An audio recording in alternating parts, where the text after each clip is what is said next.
Welcome to Librarian's Day Off, More Than Reading Books.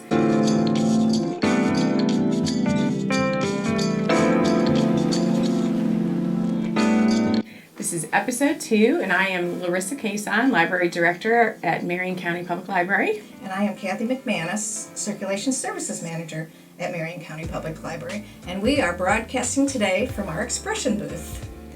Excellent. So our last video was about a month ago, and how did that do, Kathy? We had 60 views on our video, which impressed me. Yes, greatly. Very excited about that. Yes. We also received comments on our last video. I want to thank Regina for your comments about canning. And I'm definitely going to try the habanero gold jelly. That sounds really good. Sounds delicious. Yes, and I'm getting excited to do some canning of fall things. So apples and cranberries are really what I'm looking forward to doing. And my fall activities pretty much are outside walking and getting a little hiking in, but that's about it for me. Yep. Fall. As far as outdoor activities, I like to also walk, especially along rail trails around the Mon River and things like that. But I also like to ride my bike. I'm one of those people that bought a bicycle during the pandemic. Luckily, I got one before they all were out of stock.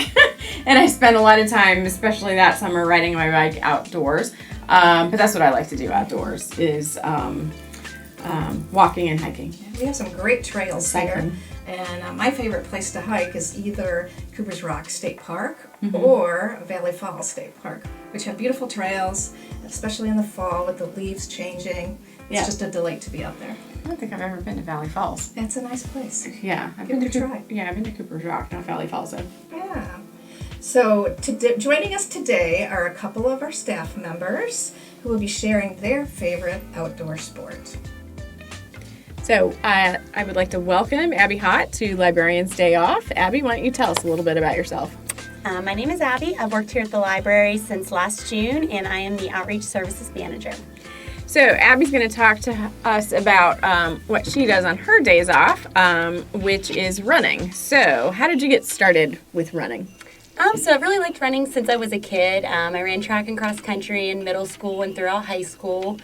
I didn't always love the competitive aspect of that, and then after high school I kind of fell away from it a little bit, but last summer, around when I started working here actually, I decided I wanted to get back into running regularly again. So what I did was I signed up for a 5K race 2 weeks out, which was the first race that I'd run since like high school cross country. Right. And then I forced myself to start running every day, so I didn't completely embarrass myself with that race. And after that, I kind of just fell back into a routine with it. I'd run intermittently over the years. I just wanted to get back into like a regular running routine. So over the past year, I've averaged about 20 to 25 miles per week. I usually run in the evenings. A normal day is around 5 miles, or sometimes I do a 10K, which is 6.2. But then I try to do one longer run, usually like on Saturday or Sunday through the week, and then some shorter ones peppered in here and there too. Okay. Where sort of in Marion, you run on the streets in Marion County, or is there like a park or rail trail, or? So it kind of depends. I do a little bit of everything. I love the rail trail. That's probably my favorite. So if the weather permits and the amount of darkness time of year permits, I usually go out to the rail trails and run there. But I do just run in my neighborhood too. I like to go run at Fairmont State or on the track at East West Stadium also. Okay. What's your favorite thing about running? For me, I think it has a lot of mental health benefits. It's just a good way to clear your head. I do all kinds of things while I'm running. I just solve problems, mentally outline a paper I have to write, plan the rest of my week. Just a good way to decompress and, it's a good time by yourself. Right. Oh, I'm sure. What has been your best experience running? There have been a few races that I've done over the past year where I've done a lot better than I thought I would going in, placed first in my age group, things like that. But I would say my ultimate best running experience was just a run by myself. I was in Moab, Utah this spring at Arches National Park. And I got up really early one morning, like just after sunrise, so the desert was still kind of cool, and just did a trail run in the park by myself. And I just remember feeling like just really alive and just grateful to be out and running that day. So that's pretty cool. Do you have any goals or anything on your bucket list as far as running goes? I would like to do a full marathon. So far, the furthest I've raced is a half marathon, which is 13 miles, and a full is obviously 26 then. Right. So it's a big jump. I do have a half I'm signed up for the day before Halloween, and then another in January. So if everything's going well, I think I'd like to start training for the full in the spring after this. Is there any particular equipment that you like to use? Like with tennis shoes or I guess anything else when you're doing longer distances? Yeah, really the great thing about running is all you need is a good pair of tennis shoes. Yeah. So it can be, a pretty inexpensive sport. Personally, I'm an Asics girl. I swear by Asics, I get shin splints really badly, and they help with that. Right now, I have the Gel Kayano 28s. I also like Hoka Cliftons. It's another popular brand. They have really good arch support and kind of have like a little bit of a bounce to them. Right.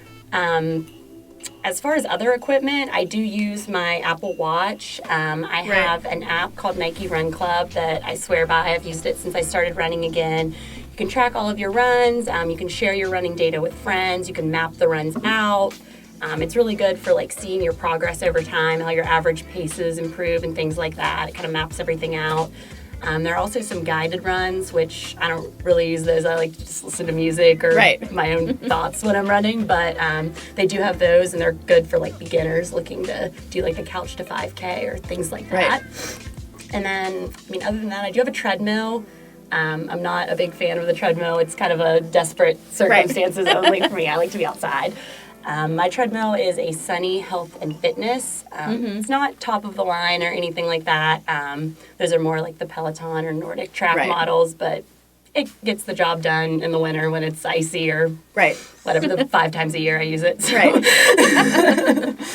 As far as shoes goes, I know that there's a shop in Morgantown Running, that will help you get the best shoe for you. Yes. So I've actually been fit for shoes, not for running, but for some stuff that I do in the gym. So I've been there to get fit for shoes. So. Yeah, that's actually where I got mine too. They do a really great job. Yeah, they'll watch you walk and look at your gait and your foot shape and everything like that. So they're really helpful. There's also an article on Consumer Reports, which can be accessed through our digital resources. Okay. It's kind of a guideline. It gives you some questions you should ask if you're going to purchase new running shoes, type of things you should look at when you're determining, what brand might best work for you. So that's pretty cool. Yeah. Very helpful neat. guide on there for that. Yeah. Any other resources that you've used to help you with this? Yeah, again, on Consumer Reports, they have articles for, the best types of treadmills based on your budget and your needs. There's an article that can help you decide if you're looking at investing in a smartwatch or another tool to use, whether like a Fitbit, a Garmin, or a smartwatch would be the best fit for you, based on what else you're going to be using it for, if you're just using it for running, things like that. Yep. If you go on our great courses, which is accessible through Canopy, there is a class on there. It's basically a 24-episode course called Psychology of Performance. And that can help you not just in running, but in any kind of, fitness goals that you might have or just life goals. It goes into like the mental aspects of sports psychology and things like that. So that would be a really great workshop for someone to use. Yep. That's pretty cool. Okay. Now, because this is Librarian's Day off, we have to ask, what book or books are you currently reading? So I just finished 2 books over the weekend. The first was Carrie, Soto is Back, which is the newest Taylor Jenkins Reid novel. It just came out last week. Really good. And then I was also reading Cat's Cradle by Kurt Vonnegut for Banned Books Week, for an activity that we're doing here at the library. So I finished my homework assignment for that. So since I just finished those 2, the next one on my list is The Paris Apartment by Lucy Foley. It's kind of like a locked room thriller, which that's one of my favorite genres, so hopefully it'll be a good read. I think that came out maybe last summer. Yeah, it's newer. It's her newest. Yeah, newer. So, all right. Well, thanks, Abbi, for joining us. Yeah, absolutely. Thanks for having me. Yep. Joining me today is Megan Mahoney.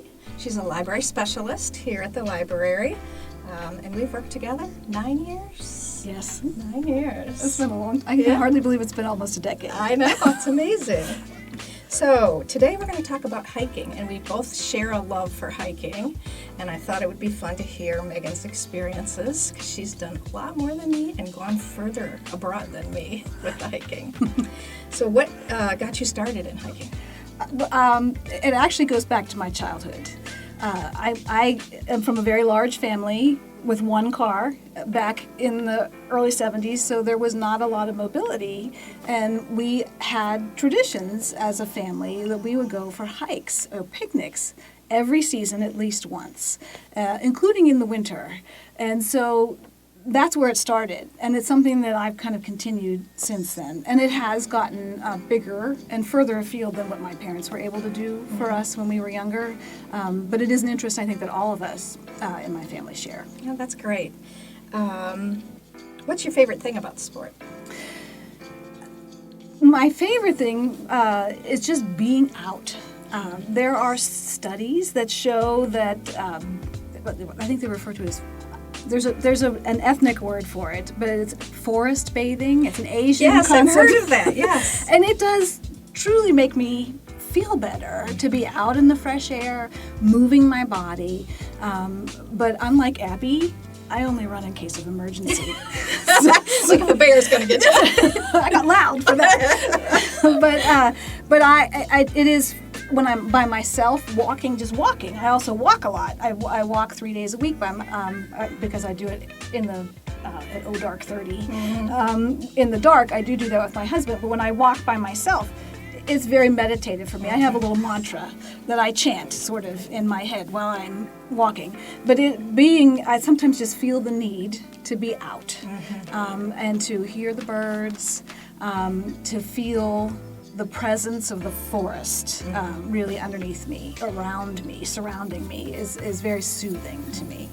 Like you, I get out there and I just feel the stress just rolling off my shoulders. Yes. And just breathing in the fresh air, looking at the leaves, the trees. Something about the trees. I don't know what it is. Oh, the sound of the wind in the trees. Yes. Yeah.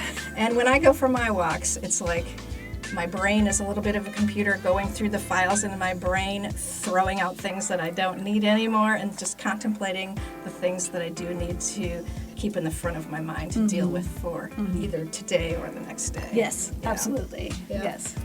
What's your best experience with hiking? My best experience has been fairly recent in that my children have launched, there's been more freedom for us to go a little further afield. We don't have the extracurricular activities keeping us pinned in town as much. So I have gone out a lot more further afield. One of the things that happened by chance is that we received a gift of a gift certificate to the West Virginia State Parks. And in the packet that came with the gift card was information about their very important park persons program, which is the VIPP. And it's really sort of become a quest. A little bit of a competitive spirit. Oh yes, competition is good. And one of the things that what the program does, if you visit, there are 15 required visits from their parks, and then you can visit 5 electives. And I've got my little VIPP card here. You don't have to do as much as we have done, but it has become for us a quest to do them all. And so we have, since January of 2020, we have visited 30 of the 45 West Virginia State Park properties and forests. So that has been fun. Seeing a lot of things that, especially as a non-West Virginia native, as a transplant to West Virginia, it has taken me places in the state that I would not have gone to otherwise, and I've really enjoyed that. I've been to a couple of the state parks that are a little further away and stayed in their cabins for a week and hiked throughout the week, and it's just delightful. It is delightful. We've done that the last 2 summers, Yeah. and we had done it before. Come to think of it, we had invited my parents. So when the children were still at home, and we did weekends, a couple of weekends, and then so my parents, their grandparents came, and we had the whole weekend together hiking. And so it is an intergenerational activity. It can be an intergenerational activity, and that's where, we had done that but I didn't know about the VIPP program, and now it's become a quest. Yes. Yes, I have a couple little grandchildren that I can't wait to get them out camping and hiking with me. I think that will be fun. Do you have an ultimate dream place that you would like to hike? So now that we have made a great deal of progress, not done, but made a great deal of progress on the West Virginia State Parks, I've done a little bit of exploring, even broader scope. And so last summer, my husband and I took a trip and went to Rocky Mountain National Park, and did a hiking trip there, part of it on our own hiking, using the guidance of the park rangers, and then also with a tour group. After that, we wanted, because of the elevation, not having done elevation before, wanted to go a couple days early, and we did a few days by ourselves, and then we finished the trip. And so right now, our next goal is actually to go to Europe, which has a lot of, I'm not sure how to describe them, but similar to the Pacific Crest Trails or the Appalachian Trail, where they have these long, organized hikes and treks and pathways on foot. And so I hope to get into Europe. My first goal is the Tour de Mont Blanc, which is one of the Alps. And you can take, there are routes. You know, I should go up. I'm not ready. I don't want to go up. Yes, go in a circle around. A circle around. It's a tour around the mountain. You're not all the way at regular sea level, but you are partway up the mountain, and you get to see the vistas and that kind of thing. And then if I got, and those are done, you can do them where you stay in hotels and B&Bs, or you can stay in what they refer to as hikers' huts or refuges. I've heard of those. I am not a tent camper. Okay. I've done tent camping, but I'm not a backpacker by experience. I could learn. I'm not sure I want to. So you would have to carry a lot more equipment. Well, a lot more equipment, but on this Tour de Mont Blanc, we'll do the hotel-ish version. Okay. But I would like to someday do the Camino de Santiago. Yes, that's on my bucket list too. Do you feel like hiking here in West Virginia gets you ready for those little bit higher hikes that you've done out west? I think it can. Yeah. I think it really can, because you can get the climbs, the elevation changes. What I found to be more challenging in Rocky Mountain National Park was not so much the trail itself, was just the general elevation was higher. So not what I did on a day-to-day basis up and down, but just starting higher. Yes. It felt, for the first couple of days, a little bit like I was wearing a cement block as a pendant. And so that was heavy. Yeah, here. I've heard that you need to get used to that. And drink a lot of water. Yes. A lot of water. You wouldn't think that is important in terms of managing elevation, but the hydration is critical. Okay.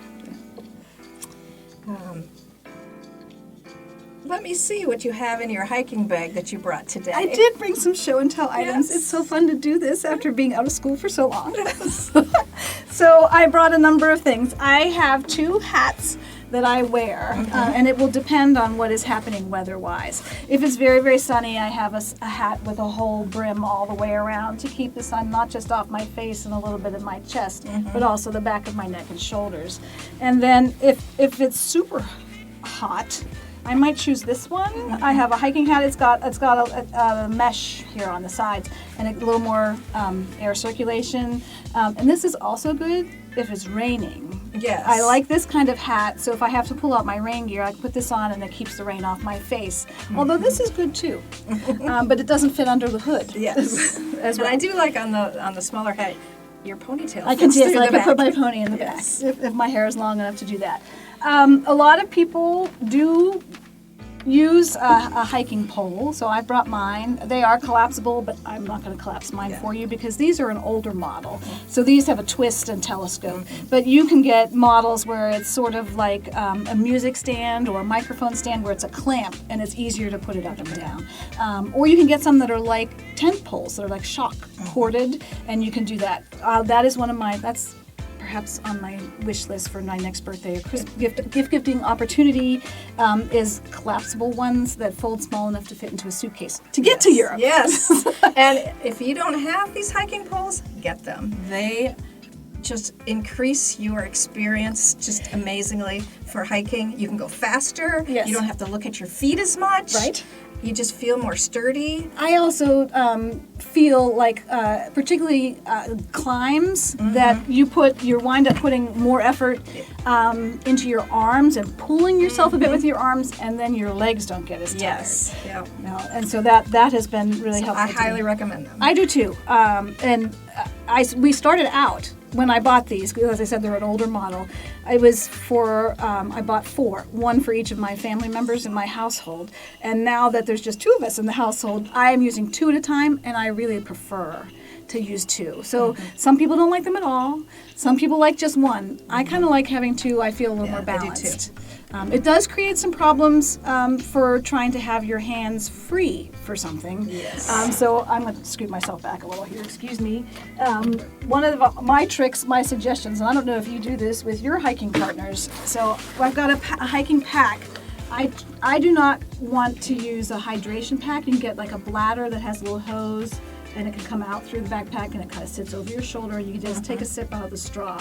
I do prefer to have the bottles, and what we do is I often have my partner's bottles in my backpack, Yes. and my partner has my bottles in their backpack, and then that way when you're like, oh man, I need to stop for a water break, we stop and we have a pattern. Well, let's start with right shoulders first, and then I can reach and take my bottle out of their pack and drink, and they can, and so we drink sort of facing different directions, shoulder to shoulder. Yes. It makes it easier. But I typically carry these quart-sized water bottles. They fit nicely in this pack, and we almost always each have 2 quarts traveling with us.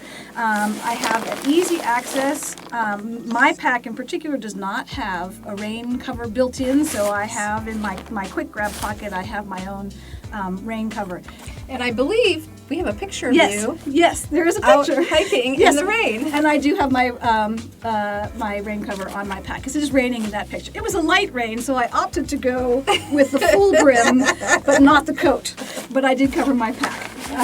So that's usually in my easy grab. And then I have, this pack also has on the hip belt, it's got 2 small easy grab pockets here. I keep a lip balm with sunscreen. always. My phone is usually in this pocket so I can take some quick pictures. And in my other hip pocket, I sort of have other sort of urgent self-care kinds of things. I've got a solid sunscreen, and to be a little bit indelicate, a little toilet packaging.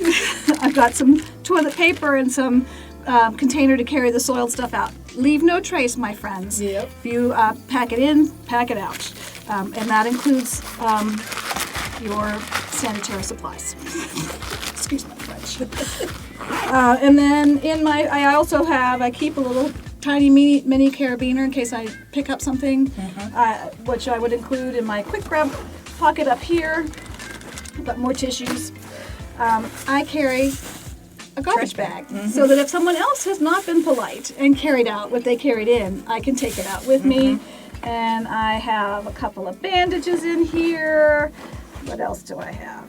A little envelope of bandages. It's not the world's best first aid kit, but there's a couple of bandages in there of different sizes if I need them. This is a little quick dry towel. So, nice. and that was just a stocking stuffer that I saw on my way out of the store. So it could be used if you stop somewhere for lunch and the table is wet. I can just wipe it out and put it back. I usually have a couple bandanas in my backpack. Yes. And use that for sweatband. Yes. For That's like wiping hands off. And one of wiping- these, this is a brand name here, but there are tubular sort of bandanas, and it can be manipulated to be something to hold back your hair as a gaiter, keep your neck warm or the sun off of it. It can also be twisted and turned and folded like your Ginsu knives to make a hat to keep your head warm. Yes. So that kind of stuff is in there. And snacks. Snacks are very important for hiking. Snacks are very important. Here is one of my favorites, jerky. Okay. It's crinkly, so I'm going to put it down. And then I also usually have an apple. But one of the things that we encounter, particularly with hiking in the summertime, if you're picking like a granola bar that has a lot of chocolate or some kind of coating on it, they melt and get very sticky and make a mess. So I want to be careful with those things. So we usually have a variety. I would say after jerky, my favorite is a homemade trail mix. My personal favorite, Honey Nut Cheerio with raisins, craisins, dates, M&Ms, and dry roasted peanuts. Okay, yeah. That's my personal favorite. I make my own trail mix too because I don't care for the sunflower seeds. That store-bought trail mix just It's has coconut for me. so much in there. I don't like coconut. So they're often in there. So a variety of snacks. You want to have a mix of protein. It's to keep you going for the long run in there. I usually have an apple because they travel well. Peanut butter sandwiches. Peanut butter sandwiches are excellent. Yes. And then here's a trick I learned last year on my trip, the tour at Rocky Mountain National Park. The tour guide had just an old padded plastic envelope. And he would keep it, it's very light, it's air bubbles.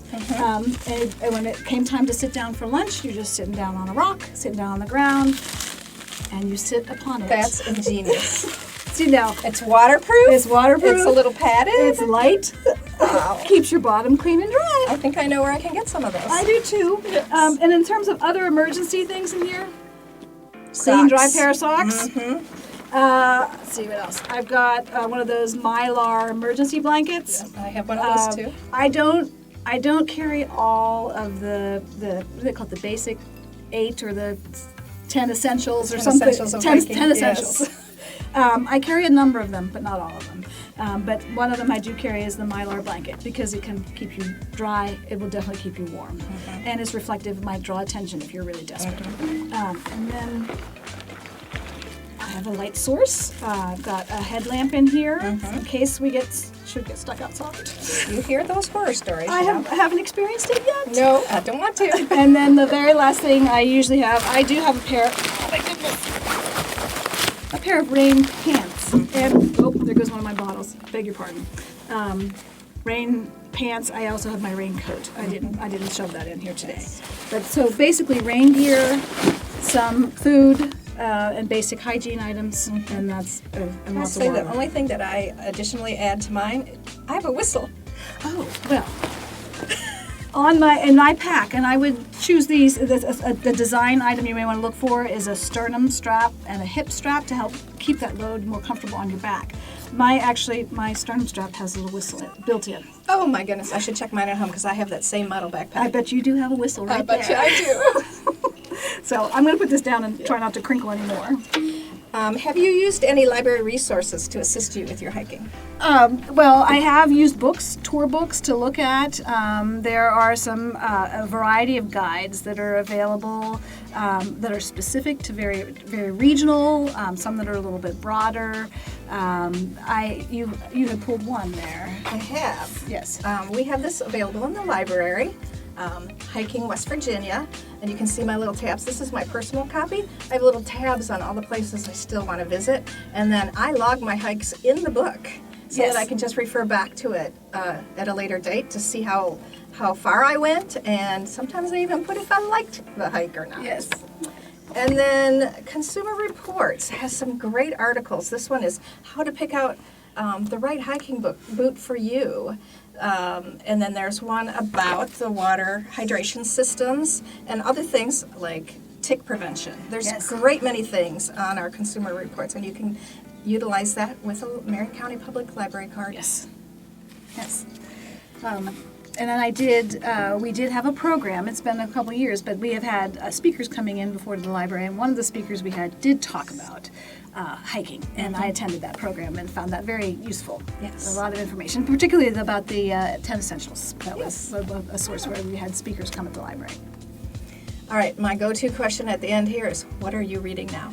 Okay. Oh, Kathy, I feel sometimes like I'm not the world's best librarian because I don't read consistently. I tend to go feast and famine.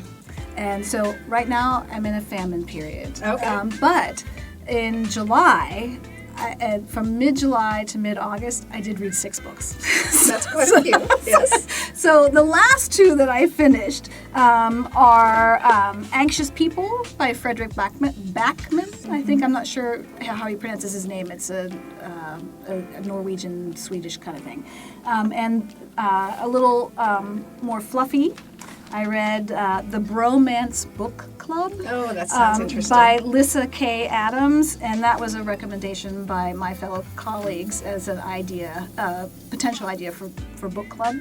And so I was looking at both of those books for book club. So I think I'll read one of them, but I'm not going to tell you which one. So that you read them both. They were both enjoyable. Megan moderates the library's Beyond the Book Club, so if you're interested in joining a book club, give us a call. Please do. We'd be glad to have you. Thank you so much for joining me today. It was a pleasure very to talk to enjoyable. you. I enjoyed it too. Thank you. So that was fun listening to Abbi and Megan's adventures with their outdoor recreation. Yes, absolutely. Yeah. Makes you want to get out there and do some more. Exactly. Yeah. So, Larissa, what Yes. are you reading now? I am, as I said last time, I always have like a physical book and an audiobook going. So my audiobook that I'm listening to right now is Lord of Chaos by Robert Jordan, which is the 6th book in the Wheel of Time series. I am enjoying that. I will have to say that I did not really care for the, is it Netflix? The Netflix adaptation, or whoever the streaming service is, sorry. I watched a little bit of it, but I'm a little bit of a purist, so I don't like it when they change things from the book. And then the book that I'm reading is Power and Thrones, A New History of the Middle Ages by Dan Jones. I don't read a lot of nonfiction, which is crazy since this book is so big. It's like 600 pages. But I am enjoying this, and I do like medieval history. So we have a couple of copies of this in the system if anybody else likes to read about medieval history. Okay. So what are you reading? I just finished Adult Assembly Required by Abbi Waxman. It's a story about a woman that had a severe trauma in her life, decided to change things up, move across country, and she ends up in this house with a bunch of very quirky characters as her housemates. I enjoyed it immensely. Yep. And then the second one I read, it's new to me. It's a post-apocalyptic story. It was by PC Cast, Into the Mist.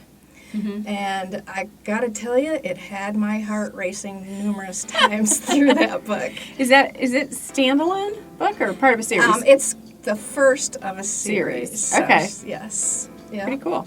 So. As always, you can comment on the YouTube video with any comments or questions, and then you can also send us questions through the library website, through the chat function, or the web form, or through our Facebook page, any of those kinds of things. And we'd like you to subscribe to our channel and like the videos. And we appreciate you joining us today. Thank you very much. Yes.